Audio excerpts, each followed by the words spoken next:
Durante a Segunda Guerra Mundial, países como Inglaterra e Estados Unidos, o governo desses países teve que fazer um recenseamento de certos materiais.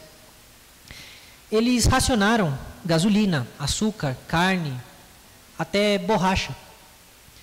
E tudo isso tornou-se estritamente controlado pelo Estado. As famílias que ainda estavam morando na América acabavam recebendo livretos.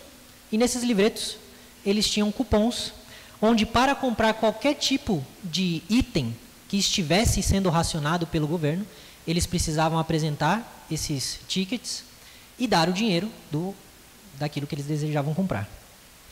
O objetivo disso tudo não era simplesmente racionar por racionar, mas era justamente controlar uma distribuição dentro do próprio país para que fosse possível enviar mantimentos para aqueles que estavam na linha de frente da guerra. Agora pensem comigo. Essas pessoas que estavam em suas casas, longe da guerra, longe da Europa, elas tinham comida. E elas não estavam passando fome, nem necessidade.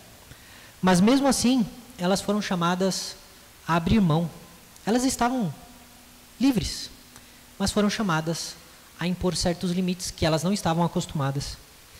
E para quê? Por quê? Por que elas tiveram que abrir mão de comprar quanto elas quisessem? Eles fizeram isso, justamente, como eu disse, por um propósito maior. Para que cada quilo de açúcar, cada galão de gasolina não fosse desperdiçado. Pelo contrário, fosse usado para manter aqueles que estavam dando as suas vidas no fronte de guerra. Lá no fronte de guerra, nós tínhamos filhos, maridos, irmãos, pais, que estavam em uma posição muito vulnerável e precisavam dessa assistência. E a ligação que eu quero fazer nessa introdução com o nosso texto é que o cidadão que está em casa e é chamado a abrir mão de certas coisas que lhe são lícitas, pode ser comparado ao cristão forte da nossa história. Enquanto o soldado que está na frente de batalha, que está fragilizado, que a qualquer momento pode cair, ele pode ser comparado ao cristão fraco. O forte, então, limita a sua própria liberdade em favor, em amor, em cuidado daquele que é mais fraco. E a imagem que Paulo quer nos transmitir, tanto a nós como a Roma, quando ele escreveu essa carta, é que nós precisamos racionar, às vezes, a nossa liberdade. Não porque é proibido, mas em amor aos nossos irmãos. Muitas vezes, nós precisamos abrir mão do que é legítimo, porque o nosso irmão é fraco, ou o nosso irmão ainda não está preparado para aquilo que estamos fazendo. E mais ao longo do sermão nós vamos entender o que eu quero dizer com isso. Mas é importante ressaltar, como eu disse na semana retrasada, nós não abrimos mão da nossa liberdade porque é errado aquilo que nós queremos fazer, mas porque o nosso irmão está numa batalha diferente da nossa, e ele merece respeito, merece o nosso amor, e merece o nosso cuidado. Estamos dispostos, ao saber, ao ver tudo isso, a abrir mão de um direito nosso para garantir que o nosso irmão não venha a perecer? Essa é a pergunta que vai nortear todo o nosso texto. Lembrando, mais uma vez, não estamos falando de pecado. É importante ressaltar isso. Porque alguns tentam usar dos argumentos de Paulo para dizer que então não há pecado. Há pessoas fortes e fracas na fé. E você pode fazer o que você quiser, desde que você seja forte na fé. E não é isso que Paulo está dizendo. Bom, o nosso texto traz 3 verdades que nós podemos tirar de conclusão e aplicar em nossas vidas. A primeira delas é: qual é a sua prioridade? A sua prioridade é a sua opinião ou é o seu irmão? Sabendo que Paulo já deixou bem claro que devemos parar de julgar uns aos outros por questões de opinião, de gostos particulares, Paulo volta a ordenar enfaticamente: não julguemos o nosso irmão, porque ele não é quem nós gostaríamos que fosse, porque ele não pensa como nós gostaríamos que ele pensasse. Mas aí eu pergunto a todos nós: quanto custa a nossa convicção? Hoje eu estou cheio de história. Mentira, acho que essa é a segunda e a última. Mas Existe uma história de um irmão presbiteriano, e eu estava até comentando essa história, creio que eu falei com o pastor, e não lembro mais alguém. Mas houve um irmão presbiteriano, americano, da Igreja Presbiteriana da América, que foi visitar uma igreja presbiteriana na Escócia. Ele estava viajando, turistando pela Europa, e ele quis conhecer a Escócia, porque é o berço, né, do presbiterianismo. E chegando lá, ele foi acolhido por aquela igreja. Foi bem recebido, cantou louvores a Deus, foi edificado pela ministração da palavra, da ceia do Senhor. E ele se sentiu tão à vontade, apesar da cultura completamente diferente, que foi como se ele estivesse na igreja em que ele estava habituado a congregar. Então, terminado o culto, assim como nós costumamos fazer, eles se retiraram para o salão social, para a confraternização, para partilharem um momento de comunhão juntos. Só que quando ele entrou naquele salão, ele viu uma coisa que o deixou escandalizado. Ele viu os irmãos bebendo. Ele viu cervejas e vinhos na mesa, e os irmãos estavam bebendo. E aquilo deixou ele tão escandalizado, mas tão escandalizado, que o charuto dele caiu da boca. Olha só que coisa. Seria trágico se não fosse cômico, né? Às vezes, o que nós chamamos de sagrado não é tão sagrado assim. Às vezes, o que nós chamamos de profano não é tão profano assim. Muitas vezes, nós nos comportamos como diz o nosso cântico, como modernos fariseus. E eu acrescentaria, porque existia um grupo que era pior do que os fariseus, que eram saduceus. Em vez de nos comportarmos como fariseus, como legalistas, por que nós não paramos para nos concentrar no que nós fazemos que pode incomodar o nosso irmão? Por que a nossa concentração, a nossa preocupação está tanto no que o outro está fazendo e não no que eu estou fazendo que pode, por algum motivo, até sem a minha intenção, atingir o meu irmão? Nós vimos na mensagem passada sobre Romanos que o fraco não tem o direito de usar da sua fragilidade para oprimir a consciência do forte. O fraco não pode se acomodar na sua fraqueza para que o forte, então, abdique da sua liberdade. Porém, se nós temos a consciência de que devemos amar o nosso irmão, isso não importa. Isso sequer é um problema na nossa cabeça.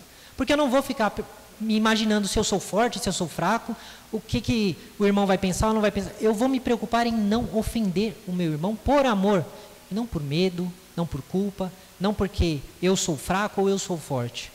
Se eu amo o meu irmão, pouco me importa isso. Pouco me importa se eu estou do lado forte ou do lado fraco. Pouco me importa essas discussões pequenas. O que me importa é abençoar a vida do meu irmão, é ser bênção na vida dele, é ajudá-lo, é consolá-lo, é confortá-lo, é repreendê-lo às vezes, mas em amor. Se eu amo meu irmão, não me importam os meus caprichos. Eu não me preocupo em ter razão ou em estar certo. As minhas opiniões pessoais são minhas. E eu não passo por cima das opiniões do meu irmão, porque eu o respeito, porque eu o amo. E eu diria que nós vivemos já uma rotina até cansativa já, por si só. Desgastante, cheia de desafios. Por que então eu vou ser mais um problema na vida do nosso irmão? Ou a gente acha que só a nossa vida é difícil, só a nossa vida é complicada, só nós somos julgados. Todos nós, ainda mais se somos cristãos, verdadeiramente cristãos, vivemos essa vida de fé, nós somos julgados, onde quer que nós vamos. E eu acredito que a melhor figura para ilustrar contra o tipo de comportamento que Paulo está lidando aqui é a da criança, principalmente bem novinha, que é mimada. Por quê? Todo mundo conhece uma criança mimada. Ou todo mundo tem na família uma criança mimada. O problema é que se você não conhece ou não tem uma criança mimada na sua família, é porque provavelmente você foi essa pessoa. Mas todos nós temos. E como é que se comporta uma criança mimada? A criança mimada, ela só brinca com o amiguinho dela se for da brincadeira que ela escolheu. Se for da brincadeira que ela está afim. E mais, não só se for da brincadeira que ela está afim, se for brincar do jeito que ela diz que tem que ser. Ela só empresta o brinquedo se o outro tiver um outro brinquedo que ela gostou e quiser trocar. Ela só obedece os pais se em troca os pais derem para ela algum entretenimento, um celular, alguma coisa. Senão ela não obedece, ela não ouve, ela faz birra. As pessoas se tornam refém ao redor dessas crianças. Muitas vezes os pais se tornam reféns dos caprichos dos seus filhos, porque os filhos conseguem tudo o que querem. E existem muitos adultos que são infantilizados. E eu não estou falando de adultos que se vestem como bebês, gravam vídeo e postam nas redes sociais. Eu estou falando de crente que tem 20, 30, 40, 50 anos na fé, mas não tem a maturidade, não tem o discernimento, não tem o amor para abrir mão de suas convicções em favor do irmão. Pessoas que só sabem ser cristãs ou conviver bem com os irmãos se as exigências dela forem atendidas. Se o irmão for da forma como ele acha que o irmão deve ser, aí está tudo bem com ele, senão não. Paulo vai nos dizer que, olha, talvez você seja até o irmão forte, você tenha razão. Porque Paulo vai se incluir. No versículo 14, ele vai dizer que eu estou persuadido no Senhor de que nada é impuro em si mesmo, a não ser para aquele que pensa que alguma coisa é impura. Para esse é impura. Paulo está concordando com os mais fortes. Paulo está dizendo, vocês têm razão, vocês estão certos. Mas Paulo usa isso para se orgulhar, para passar por cima da consciência do irmão mais fraco. Paulo usa isso para levantar os olhos aos céus, erguer as mãos e dizer glória a Deus? Não. Paulo ora a Deus e diz, obrigado, Senhor, porque eu não sou como esses fracos na fé, como esses pobres pecadores, como esses legalistas que não podem nada. Paulo faz isso? Paulo agradece a Deus porque Deus dotou ele de um olho que tudo vê, de uma visão que vai além do alcance, que ele pode ver coisas que ninguém vê. Ele se orgulha disso, de ser forte? Não, ele não faz isso. Paulo se coloca como forte, mas ele se opõe aos fortes que tentam atropelar os irmãos mais fracos. Versículo 15, Paulo vai dizer, olha só, se o meu irmão fica triste por causa do que você come, você já não anda segundo o amor. Você pode ter razão, você pode estar certo e não andar segundo o amor. E sabe o que é não andar segundo o amor? Se você não anda segundo o amor que Paulo está dizendo, a sua fé não vale nada.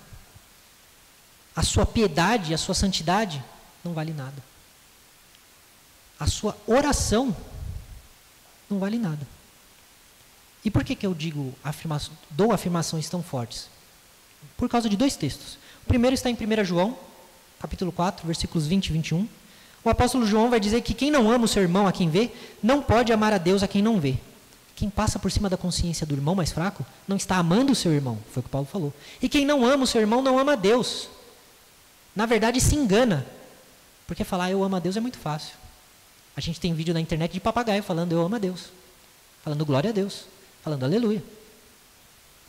E em 1 Coríntios, Paulo também vai dizer que ainda que eu fale a língua dos homens e dos anjos, ainda que eu tenha um dom de profetizar e conheça todos os mistérios, toda a ciência, ainda que eu tenha tamanha fé a ponto de transportar montes, ainda que eu distribua todos os meus bens entre os pobres, ainda que eu entregue o meu próprio corpo para ser queimado, se eu não tiver amor, nada serei.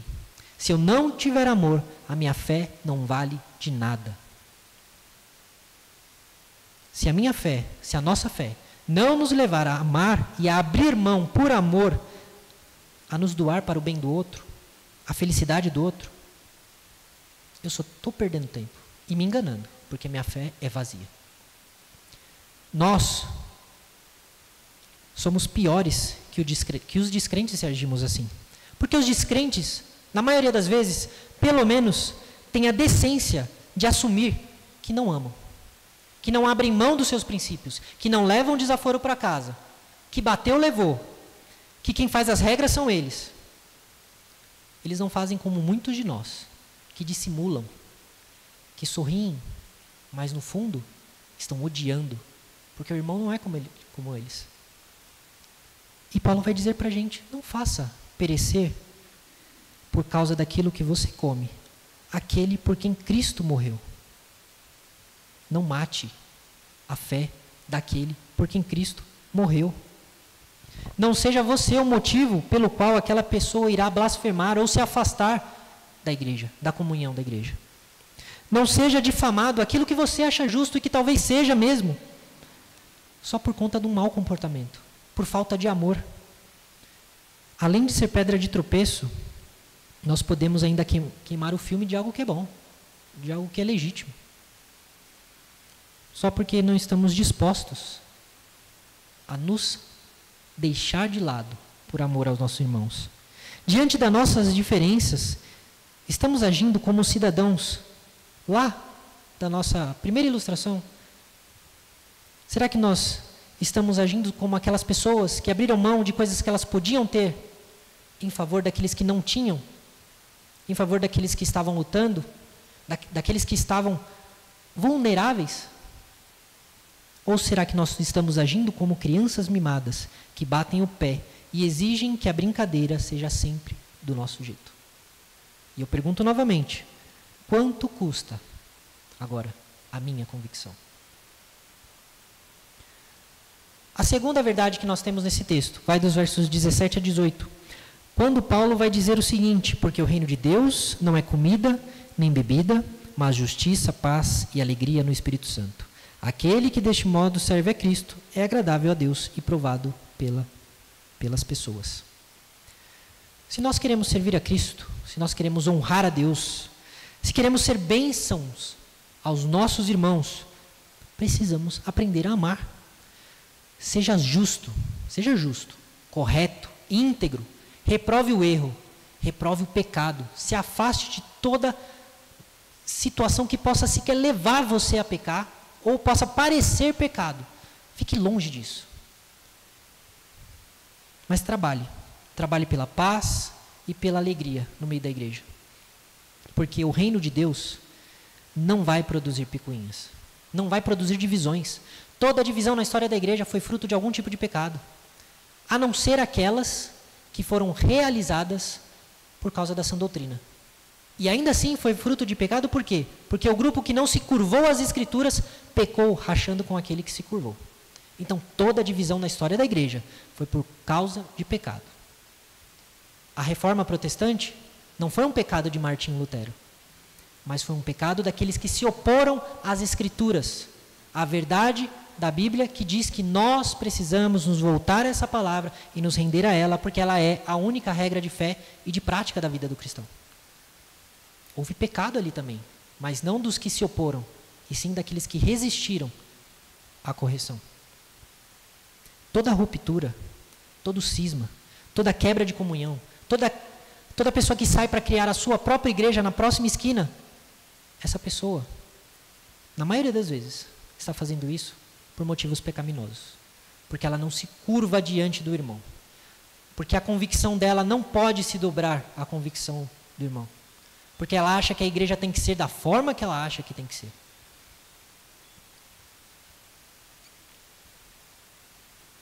Mas quanto custa, diante de todas essas coisas, a sua convicção? Ela custa tanto assim, a ponto de dividir aquilo que Cristo uniu? Por último, não destrua a obra de Deus, versos 19 até o 23. 19 e 20 vai dizer o seguinte: assim, pois, sigamos as coisas que contribuem para a paz e também as que são para a edificação mútua. Não destrua a obra de Deus por causa da comida, porque todas as coisas na verdade são puras, mas não é bom quando alguém come algo que causa escândalo.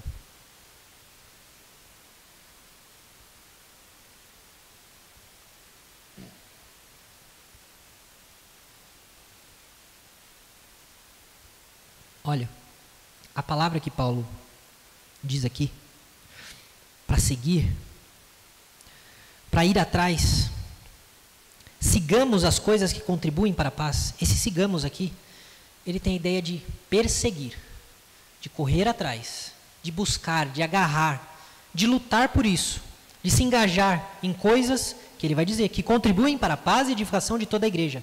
Nós devemos lutar por isso, sofrer por isso, para buscar a paz e a edificação de toda a igreja.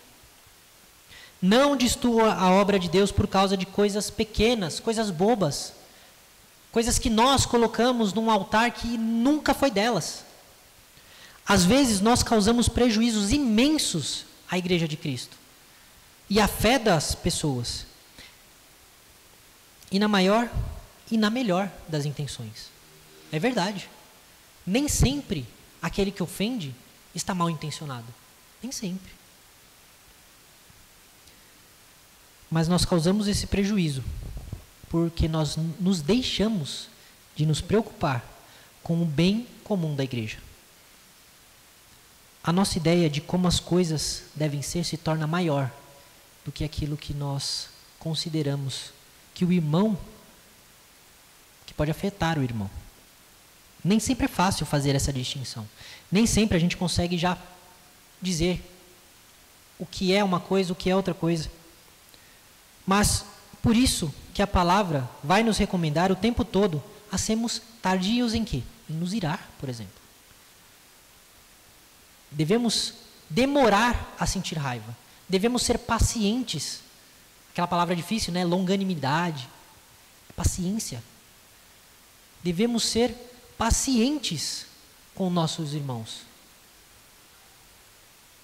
E nós devemos ser tardios para falar também. Provérbios vai dizer que aquele que muito fala acaba falando besteira. Paráfrase minha. Porque ele fala o tempo todo. E quanto mais se fala, mais próximo você está de dizer alguma coisa que não convém. Quanto menos você fala, mais você pode pensar sobre o que você vai falar e mais correta pode ser a sua palavra.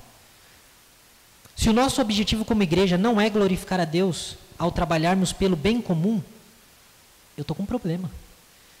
Se ao viver em comunhão eu não penso sobre o bem-estar do meu irmão, eu estou com um problema. Cristo teve que derramar o sangue dele, como nós cantamos, seu precioso sangue, para nos purificar de todo mal. Teve de ser torturado, traído, morto. Fora o que ele passou em vida antes de morrer. Ele chega a dizer que não tinha onde botar, reclinar a sua cabeça. Ele passou tudo isso para nos providenciar o Espírito, a salvação, a nossa justificação, para eu depois chegar e ficar intrigado com o meu irmão que é fraco na fé, ou com o meu irmão porque ele é forte na fé, ou então para eu agir de uma forma que faça o meu irmão tropeçar porque ele é um ignorante. 10 anos de igreja, ele ainda com esse pensamento ignorante. Eu vou fazer isso por aquele a quem Cristo deu a sua vida. Eu vou tratar essa pessoa dessa forma? Só porque eu tenho razão, ele que se vire? Como assim? Cristo morreu para eu chegar aqui e dizer que o fraco tem que ser forte. Mas não dessa forma. Eu tenho que dizer ao irmão mais fraco, irmão, talvez, a sua leitura esteja equivocada. E apresentar as Escrituras. Porque a base para dizer quem é fraco ou forte é a Escritura, não sou eu. Não é porque eu gosto de alguma coisa, que essa coisa então é coisa de gente forte. E a gente nunca é o fraco, né? Se a gente parar para pensar. Se perguntarem para você, você acha que você é o forte ou você é o fraco na fé? Talvez ninguém diga que é o fraco. Ninguém quer ser o fraco. Ninguém se reconhece como fraco. E eu tendo a pensar que esses são os verdadeiros fracos, muitas vezes, porque eles se acham fortes. Cristo chegou a dar a sua vida para eu beber vinho, cerveja, ter tatuagem, botar piercing, jogar bola sem camiseta e causar escândalo na vida dos irmãos? Será que é para isso que Cristo morreu? De novo, eu não estou entrando no mérito de quais dessas coisas são erradas ou não. Mas será que eu posso usufruir da minha liberdade de fazer tudo isso, apesar do que os meus irmãos, ou do que as minhas irmãs, vão pensar? E não é simplesmente aquela velha história. Ele ficou escandalizado, ele ficou doidinho. Não é questão de ficar doidinho. Muitas vezes uma pessoa peca por nossa causa. Muitas vezes uma pessoa nunca mais volta à igreja por causa do mau exemplo nosso. E nós não estávamos fazendo nada de errado, mas porque passamos por cima da consciência do irmão. nós ferimos a consciência desse irmão e ele nunca mais voltou para a igreja. Quem é o errado nessa situação? É lógico que nós, que fizemos o irmão se afastar. Essa guerra entre fortes e fracos, ela precisa acabar. Esse espírito de opressão, de imposição, seja do forte para com o fraco, ou do fraco para o forte, precisa ter um fim. A gente precisa parar de se comportar dessa forma, de pensar dessa forma. Porque se eu faço uma coisa boa e pura que Deus não condena, mas com isso eu levo o meu irmão a pecar, a se afastar de Deus, às vezes até a blasfemar contra a igreja, contra Deus,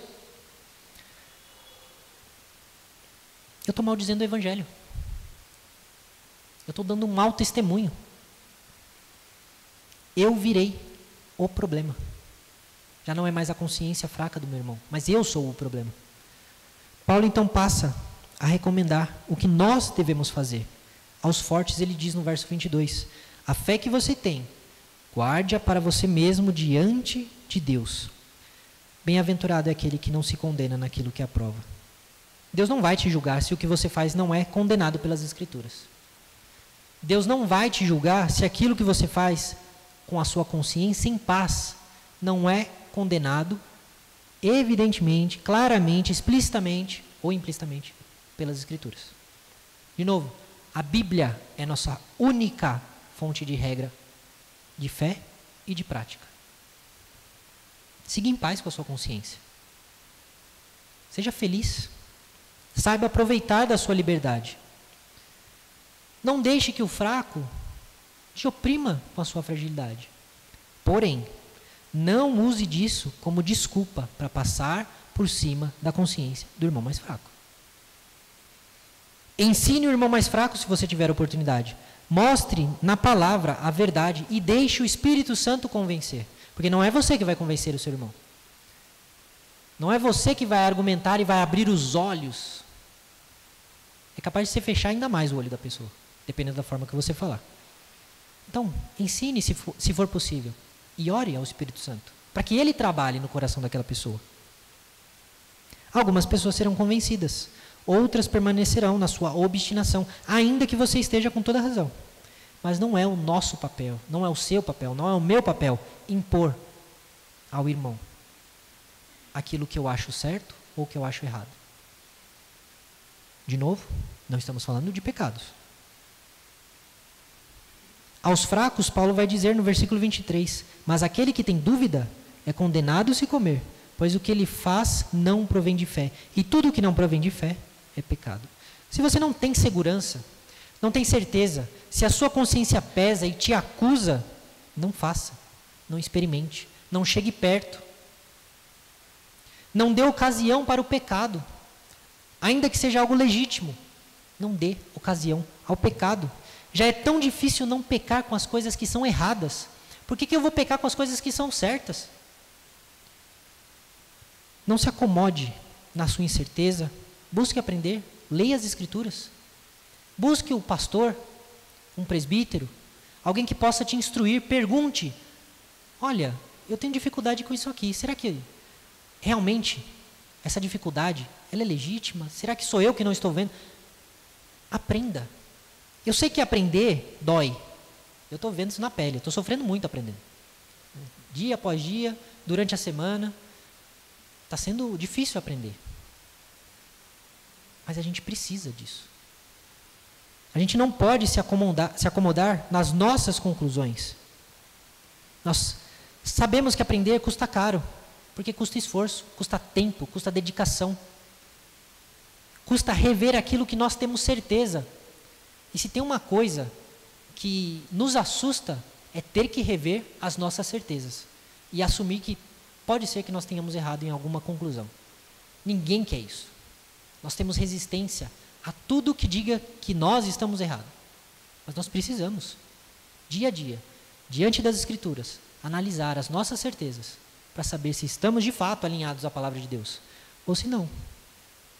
Se nós estamos impondo coisas, fardos, assim como os fariseus, que nem eles carregavam e nem os outros conseguiam carregar. Deus quer que nós cresçamos na fé. Mas Ele não vai exigir de você mais do que aquilo que você sabe, do que aquilo que você conhece. Por isso que ele instrui aos mais fortes a não passar por cima da sua consciência.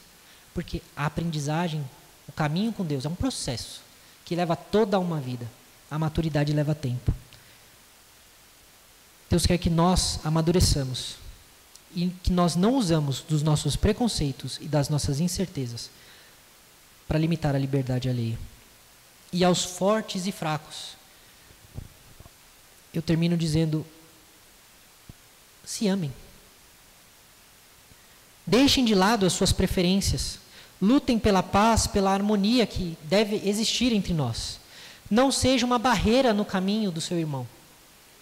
Porque aquele que não ajunta, o que faz? Espalha. Aquele que não é por Cristo é o quê? Contra Ele.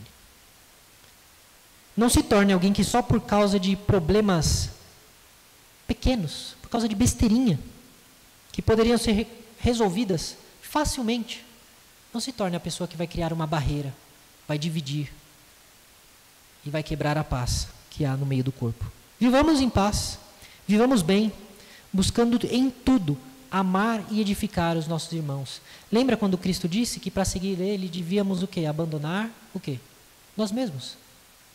Devíamos abrir mão de nós e pegar a nossa cruz. O que é a vida cristã? Além de abrir mão de si mesmo, primeiro a Deus, mas também em favor do outro. E eu termino perguntando: quanto custa a nossa convicção? Falei, mas e aí? Como eu aplico isso na minha vida? Primeira coisa que eu preciso fazer, ou que eu posso fazer, é fazer o teste do tropeço. O que é o teste do tropeço? Antes de exercer a sua liberdade, de fazer aquilo que você acha que não tem problema nenhum, seja postar algo nas redes sociais, seja fora do seu lar, na sua própria casa, seja para escolher uma roupa para ir em algum lugar, se pergunte: minha atitude pode sinceramente levar um irmão mais novo ou mais fraco na fé a pecar contra Deus, a falar mal do Evangelho, ou a se afastar da comunidade dos cristãos? Será que o meu comportamento, aquilo que eu vou fazer, vestir, falar, vai causar mau testemunho por parte de alguém, quem quer que seja? Lembre-se que a questão não é eu tenho o direito, mas sim se o meu direito edifica e não destrói. A nossa liberdade em Cristo deve ser usada como uma ferramenta para construir e nunca para destruir. Segunda coisa, se concentre no que realmente importa. As nossas igrejas, a maioria das igrejas hoje, se não todas, tem grupos de WhatsApp, por exemplo. E esses grupos, assim como os momentos de confraternização da igreja, podem se tornar verdadeiros campos de batalha se a gente não tomar cuidado.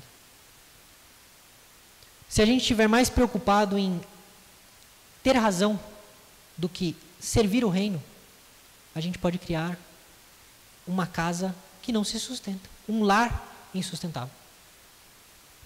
Se não estiver alinhado com o reino de Deus, ou seja, se nós não estivermos buscando justiça, paz e alegria no Espírito Santo,